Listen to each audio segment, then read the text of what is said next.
श्री वल्लभाधीश की जय, श्री गुसाईजी परम दयाल की जय। શ્રી મહાપ્રભુજીનો જલભેદ ગ્રંથ કે જેમાં જલના ન્યારા ન્યારા પ્રકાર બતાવે છે અને તે જ પ્રમાણે વક્તાના ભાવ પણ ન્યારા ન્યારા છે. જેની પાસેથી આપણે શ્રવણ કરીએ તેના ભાવ આપણામાં પ્રવિષ્ટ થાય. અને વાર્તાજી નંબર 81 શ્રી ગુસાઈજીના સેવક ભાવોદબોધિકાજી, તેમના વાર્તાજીમાં આ જલભેદ ગ્રંથના ન્યારા ન્યારા ભાવનું દર્શન થઈ રહ્યું છે. તો જ્યાં જે ભાવ દેખાય તે આપણે જોઈએ. श्री गुसाई जी के सेवक परम वैष्णव राजस भक्त है, लीला में इनको नाम भावोदबोधिका है. ये भावन को उद्बोधन करनहारी है, रत्नाते प्रगटी है. ने जलभेदનો પ્રથમ શ્લોક જ છે. નમસ્કૃત્યમ હરિમ વક્ષ્યે તદ્ગુણાનામ વિભેદકાન ભાવાન વિંશતિદા ભિન્નાન સર્વ સંદેહ વારકાન ગુણભેદાસ્તુ તાવંતો યાવંતો હિ ચલે મતા.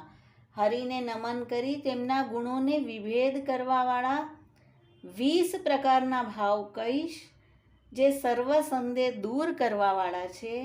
જેટલા જલના ભેદ છે તેટલા ગુણના ભેદ છે. यह गुजरात में एक ब्राह्मण के जन्म्यो. एक बे श्री गुसाई जी के दर्शन भय, कोटि कंदर्प लावण्य के दर्शन भय. मन में विचार कियो ये ईश्वर है या कि सरनी जाइए तो आछो. बिनती करी, महाराज कृपा करी मोको सरनी लीजिए. श्री गुसाई जी आको दैवी जीव जानी सरनी लिए नाम निवेदन कराए.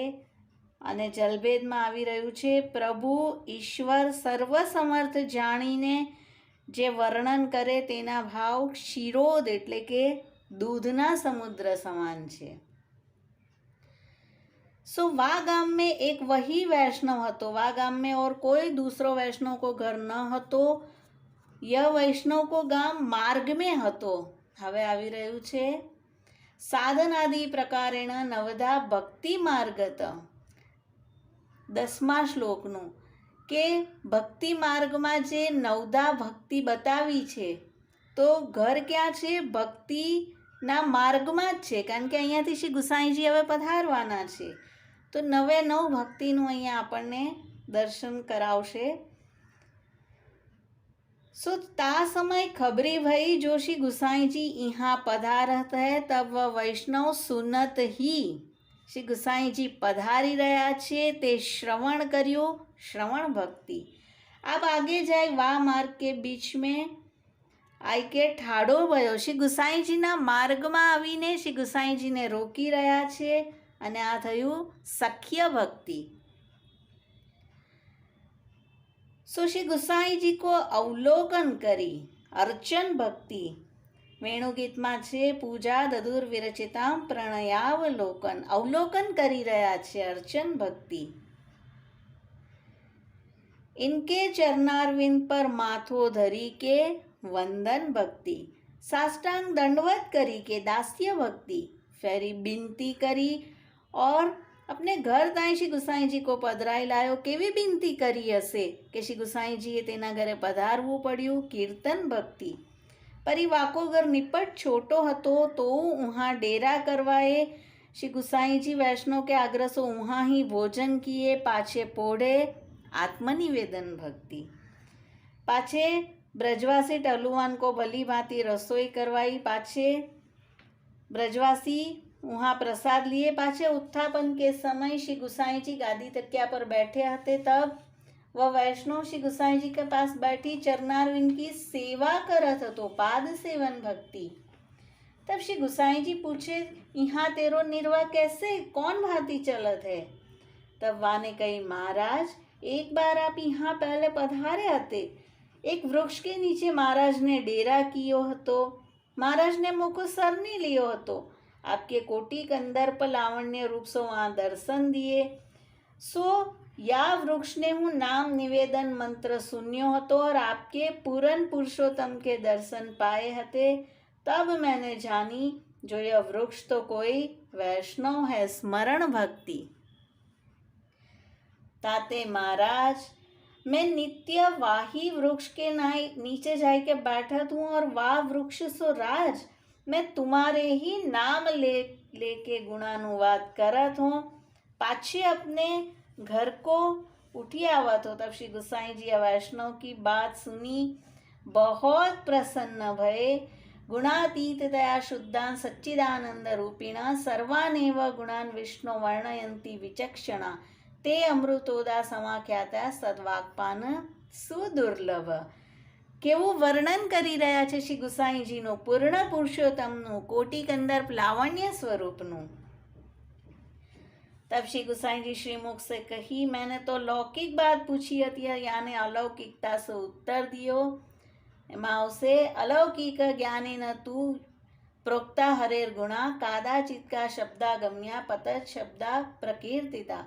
જ્યારે કોઈ માર્ગમાં જઈ રહ્યા હોય અને જલનો ઝરણાનો અવાજ સંભળાય, તેવી રીતે દેખાતું ન હોય પણ અવાજ પરથી ખબર પડે કે અહીંયા કોઈ ઝરણું છે। અહીંયા શ્રી ગુસાઈજી કહે છે, મેં તો લૌકિક વાત પૂછી હતી પણ આણે તો અલૌકિકતાથી દર્શન આપ્યો। पाछे श्री गुसाई जी पूछे, कहो वह वृक्ष कहाँ है महाराज, वो तो गाम के बाहिर है। तब श्री गुसाई जी घोड़ा पर असवार हुए वृक्ष को देखवे पधारे। वैष्णव हूँ साथ चलियो। दूर ही ते वह वैष्णव ने वह वृक्ष को बतायो। वृक्ष दूर ते श्री गुसाई जी को देखे, वृक्ष शाखान सहित नम्यो। वैष्णव पासे नहीं पधार्या। श्री गुसाई जी वृक्ष के नीचे पधारे। वृक्ष अपनी शाखा सहित श्री गुसाई जी के चरणारविंद को परस कियो और मूल ते उखरी पर्यो। तब वृक्ष को श्री गुसाई जी ने अंगीकार कियो। एतादृशा स्वतंत्रा चेत सिंधव परिकीर्तिता। अत्यारे महानदीનું જે જલ છે તે સમાન આ વૃક્ષનો ભાવ બતાવ્યો છે। વૈષ્ણવને પૂછી, મહારાજ આદિરાજ વૃક્ષ પૂર્વજન્મ મેં કોણ હતો? હવે અલગ અલગ જન્મ તે વૃક્ષના થશે તેનું વર્ણન છે। तो कहे या लीला को जीव है। नंदराय जी के वहाँ ग्वाल हतो, पैंचू या को नाम हतो। अपराध करी भूतल पे आयो, वैष्णव भयो परी विषय बहुत हतो। तब याने वृक्ष को जन्म पायो।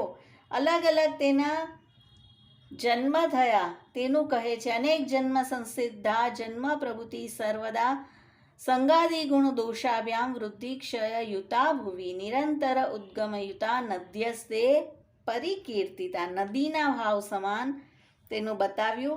પણ હવે કે છે પાછે નામ નિવેદન મંત્ર સુનીય પુષ્ટિ માર્ગીય भयो। सो अब तुम्हारे संग करी सर्वांग अंगीकार भयो, लीला में प्राप्त भयो। तादृशानां क्वचित् वाक्यं दूतानिमिव वर्णितम् अजामिल आकर्णनवत् बिन्दुपानं प्रकीर्तितम्। राग अज्ञान आदि भावानां सर्वथा नाशनं यदा तदा लेहनमिति।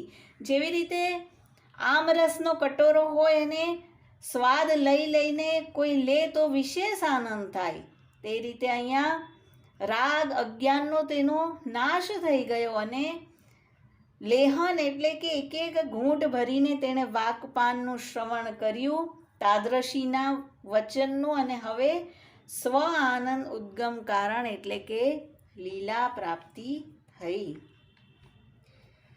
तादृशी वैष्णव की संग सर्वोपरि है। उनके संबंध जड़ कीहू या प्रकार गति होत है। पूर्णा भगवदिया ये शेष व्यास अग्नि मारुता जड़ नारद मैत्र अत्यास ते समुद्रा प्रकीर्तिता। समुद्र समान भाव। याने विनती करी, महाराज अब मोको कहा कितनो विलम्ब है। श्री गुसाई जी कहे, तो पे इतना दिन तय मैं सेवा कराऊंगो। पाछे तेरे लौकिक दे छूटेगी, लीला में प्राप्त होएगो। वैष्णव बहुत प्रसन्न भयो। श्री गुसाई जी विजय किए। तब वाने अपने घर में जो कछु हो तो सब समर्प्यो। थोड़े से दिन में वाह वैष्णव ने विप्रयोग करी देह छोरी अलौकिक लीला में प्राप्त भयो।